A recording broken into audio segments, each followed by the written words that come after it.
আসসালামু আলাইকুম, শুভ সকাল।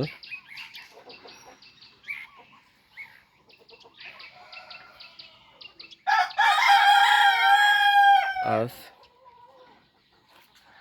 2 জুলাই সকাল 6টা 30 মিনিট। এই সকালবেলা আমি আমার ফার্মি মুরগিগুলা এই খোলা ছাদের উপরে ছেড়ে দিব। ওরা চারপাশ দিয়ে খুঁটে খুঁটে খাবে, পোকামাকড় যা আছে সব কিছু খাবে। ওদেরকে আমি এখানে একটু দড়ি দিয়ে বাঁধি, কারণ আমার তালাটা চাবি হারাই দেওয়ার পরে একটু সমস্যা হয়েছিল, যার কারণে যে এইখানটা ভেঙে গেছে। এখানে আর কিছু লাগাইনি, কিছুদিন পরে আর কি লাগাবো। আপাতত এই গেটের তালা মারি। এই যে দেখতে পাচ্ছেন আমার ফার্মি মুরগিগুলা এখন বের হয়ে যাচ্ছে সকাল সকাল, সবগুলা বের হয়ে গেছে।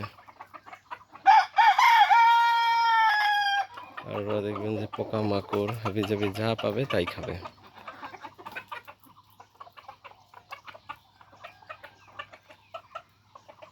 এখানটা থেকে ভেতরটা দেখাই। ভেতরে সব কিছুই আর কি এখন ফাঁকা।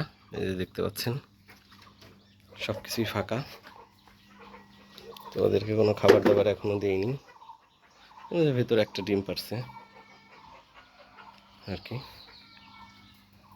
দেখেন এই খোপে ওরা বাইরে। হচ্ছে আমার ফার্মি মুরগিগুলা। এখানে 19টা মুরগি আছে, 3টা মোরগ। সবগুলার বয়স প্রায় 8 মাসের মতো। 8 মাসে অল্প কিছুদিন বাকি আছে, 8 মাসের মতো।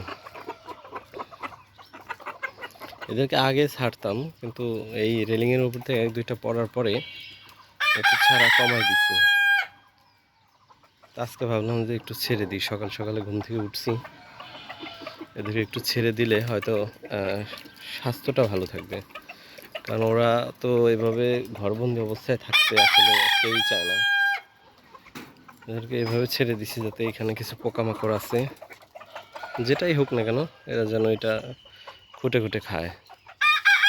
ওই খুঁটে খাওয়াটা কিন্তু মুরগির জন্য খুবই উপকারী। কারণ ওরা তো মনে করেন আমরা যেভাবে ফিড দিই, ফিড দেওয়ার চাইতে প্রাকৃতিকভাবে যে খাবারগুলো আছে, যেগুলো আসলে ওরা খুঁজে খুঁজে খায়, সেইগুলো আসলে এই ফিড থেকেও মোটামুটি ডিমের জন্য বা ওদের স্বাস্থ্যের জন্য ভালো।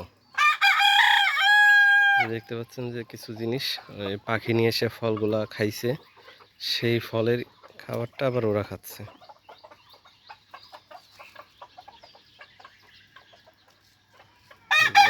কি খাচ্ছে দেখেন, বলতে বলতে উঠে গেছে। এই ভয়টাই আর কি মূলত আমি পাই, যে এইখান থেকে উঠলে ওরা আর কি এইভাবে ই করে। এই যে আরেকটা দেখেন ওঠার চেষ্টা করতেছে। মূলত হচ্ছে যে এখান থেকে পাতা খাবে, খাইলে আরও অন্যান্য লোক উৎসব পাবে, যে ইন্টিমেট হচ্ছে। দেখতে পাচ্ছেন আমি আসলে বাইরে মুরগি ছাড়লে এই জিনিসটা খুব বেশি হয়, যে ওরা আর কি ইন্টিমেট হওয়ার সুযোগটা বেশি পায়। দেখতে পাচ্ছেন এই যে এই হচ্ছে অবস্থা এদের। আর এইখানে কিছু ফাইটার মুরগির শেড আছে, এই যে আরেকজনের। তো এগুলোর সাথে আর কি পাল্লা পাল্লি দিয়ে ডাকে, ওই যে দেখা যাচ্ছে শেড।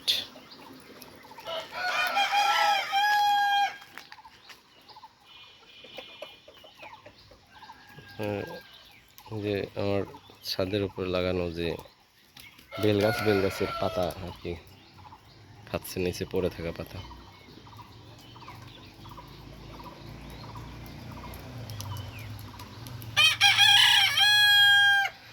এদেরকে এখনই খাবার দিয়ে ভিতরে ঢুকাই দিব। তো সবাই ভালো থাকবেন আর আমার জন্য দোয়া করবেন। আল্লাহ হাফেজ।